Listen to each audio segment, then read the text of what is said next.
아, 여러분 반갑습니다.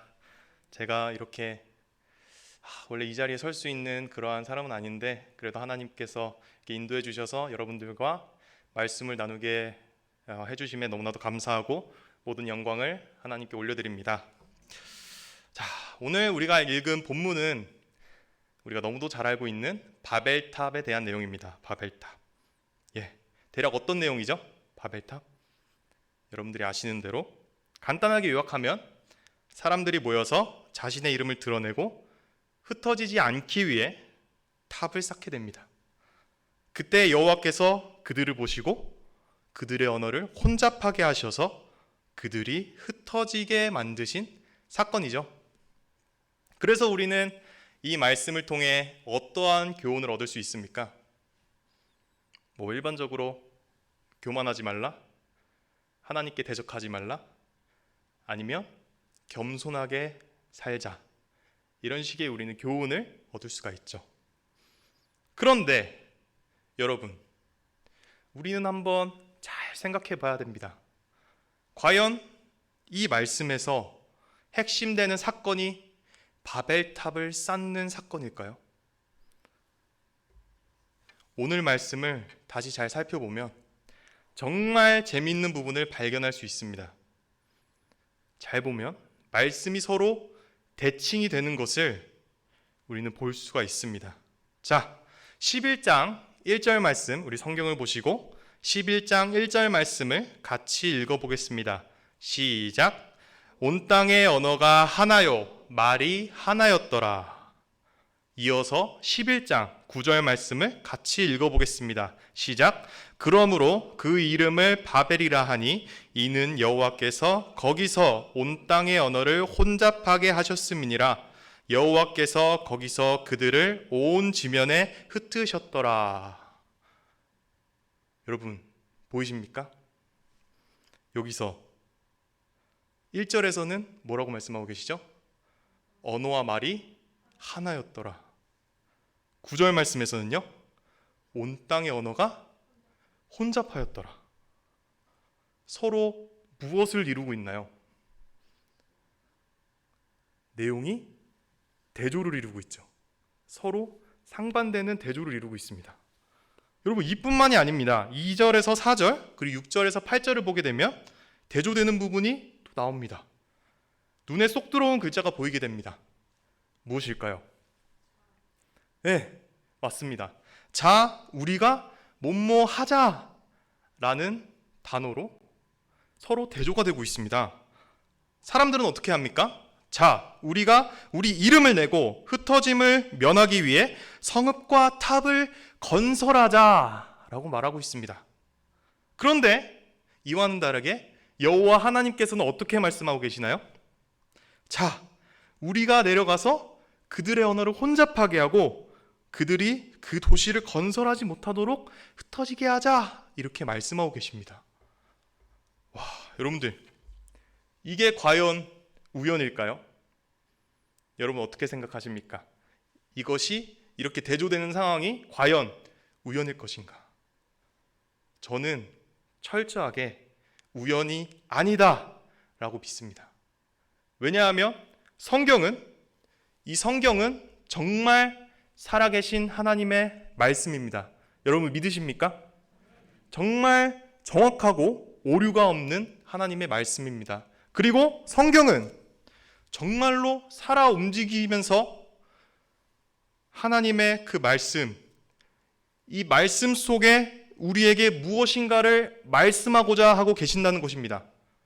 성령 하나님께서 제1저자로서 성경을 기록하셨는데 그 안에 이러한 배열을 통해서 우리에게 무엇인가를 말씀하고 계십니다. 오늘 말씀에서는 5절이 강조가 됩니다. 서로 내용이 대조되면서 대칭 구조로 점점 안으로 이렇게 들어옵니다. 1절부터 9절 해서 2절, 4절 쭉 안으로 들어와서 중심이 되는 말씀이 무엇이냐? 5절 말씀입니다. 5절 말씀 우리 다 같이 읽어보겠습니다. 시작.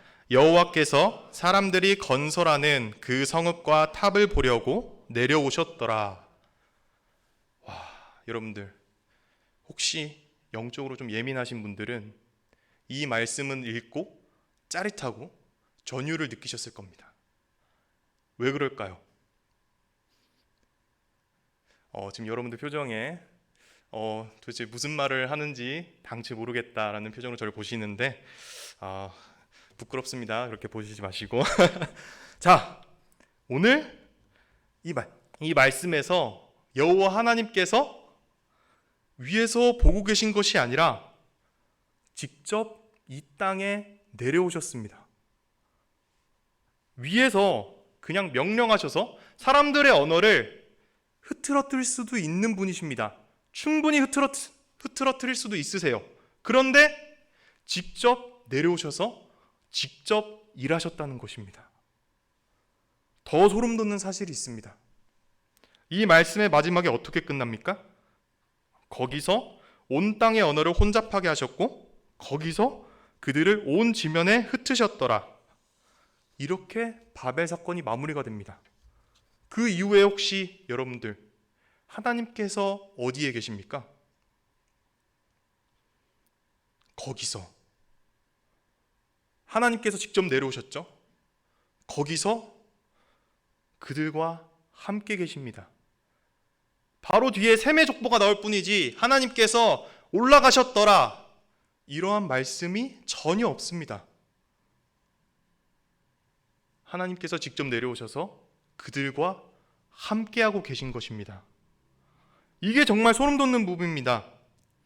전지전능하신 하나님께서 직접 내려오셔서 그들과 함께 하셨다는 사실, 정말 충격적인 사실입니다. 여러분, 오늘 말씀은 바벨탑이 중요한 게 아닙니다. 하나님께서 정말 이 말씀을 통해서 우리에게 말씀하고자 하시는 것은 우리와 동행하고 계시다. 직접 내려오셔서 우리와 함께하고 계시다는 것을 우리에게 알게 하시기 위함입니다. 그런데 이렇게 하나님께서 내려오신 것이 이 말씀에만 있나요? 아닙니다. 성경 전체에 나옵니다. 아담 때부터 시작해서 출애굽 시대에 불기둥과 구름기둥으로 함께 하시고, 그리고 엘리야, 다니엘, 룻 모든 상황 가운데서 하나님은 역사하시고 함께하고 계셨습니다. 그리고 신약에 들어와서 예수님께서는 성육신하셔서 이스라엘 백성들과 그 제자들과 함께하고 계셨습니다. 그리고 부활하셔서 다른 사람들도 찾아갈 수 있었지만 제자들을 찾아가셔서 그들과 함께해 주셨습니다. 더 나아가서 오순절 마가의 다락방에서 그들이 기도하며 부르짖을 때에 성령 하나님께서 내려오셔서 그들과 함께 하셨습니다. 그리고 그 하나님은 지금 이 자리에도 우리와 함께 계십니다. 특별하게 오늘 저는 이 말씀에 대해서 제 삶과 연결시켜서 여러분들께 예화로 설명해 드릴까 합니다. 저는요, 원래 믿음이 없었습니다. 목회자 자녀로 태어나서 모태에서부터 교회를 꾸준히 다니고 성인이 될 때까지 교회를 나갔습니다. 그런데 제 마음속에는 믿음이 없었습니다. 물론 지식은 있었어요. 어렸을 때부터 배웠기 때문에 하나님이 계실 수도 있다라는 지식은 있었습니다. 하지만 제 안에는 믿음이 없었습니다. 그런데 2018년 가을에 어느 기도회에서 하나님께서는 저를 강하게 만나주셨습니다. 그리고 그때 저는 정말 감동에 벅차오르고 정말 신기한 체험을 했습니다. 저는 그때 설교 말씀을 듣고 형식적인 기도를 하기 위해서 눈을 감고 있었습니다. 그런데 정말 깜깜한 제 앞에 어떤 화면이 보이기 시작했습니다. 그 영상의 내용은 제 지난 삶에 대한 영상이었습니다. 그 영상을 보면서 저는 하나님께서 정말 제 삶의 모든 순간에 함께 하셨다는 것을 직접 눈으로 보게 됩니다. 하나님께서는 정말 모든 순간에 저와 동행하여 주셨습니다. 심지어는 제가 세포였던 시절에도 함께 하셨습니다. 바야흐로 제가 세포였던 시절 어머니의 뱃속에서 열심히 세포 분열을 하고 있던 시절이었습니다. 물론 저는 기억이 안 나지만 어머니께서 저에게 말씀을 해주셨어요.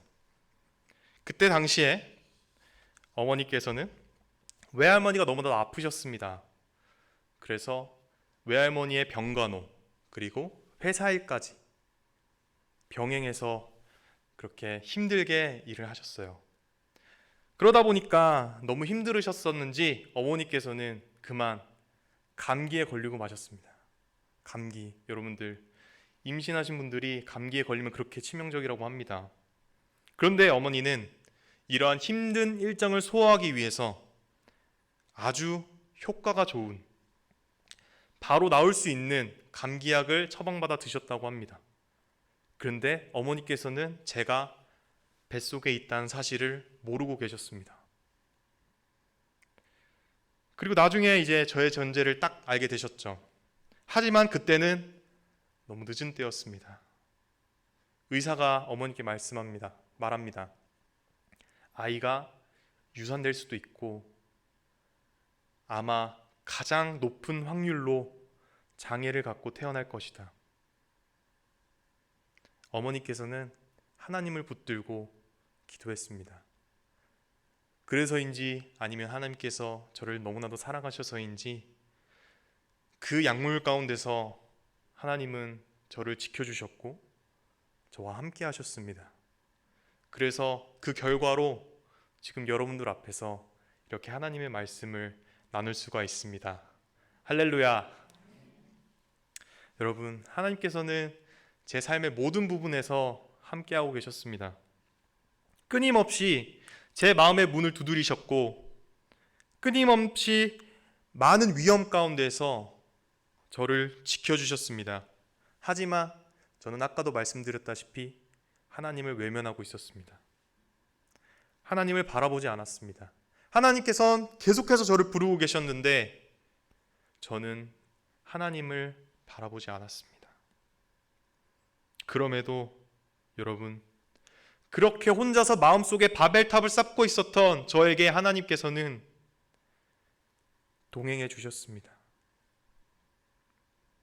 제가 정말 큰 죄를 지고 있었는데 하나님께서는 그럼에도 불구하고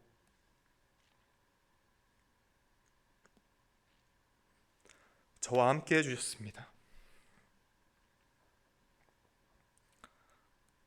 여러분, 혹시 하나님께서 여러분들을 내치셨다고, 나와는 함께하지 않는다고, 하나님을 외면하고 세상을 바라보고 계시진 않습니까? 아무리 기도해도 들어주지 않고 부르짖어도 내 음성이 하나님께 상달되지 않는 것 같아서 좌절하고 절망하고 계시진 않습니까? 하나님께서는 이 땅에 직접 내려오셔서 지금 이 자리에도 우리와 함께하고 계십니다. 나의 등 뒤에서, 내 옆에서, 내 앞에서 항상 우리를 바라보시면서 우리의 아픔을 알아주시고 위로하시고 우리와 함께하고 계십니다. 여러분, 정말로 진짜 하나님께서는 살아계십니다. 하나님을 바라보시는, 때때로 뒤돌아보지만 그럼에도 하나님을 바라보실 수 있는 저와 우리 성도 여러분들이 되기를 간절히 소망합니다. 우리 찬양하겠습니다. 찬양하고 오늘 말씀을 붙잡고 기도하길 원합니다.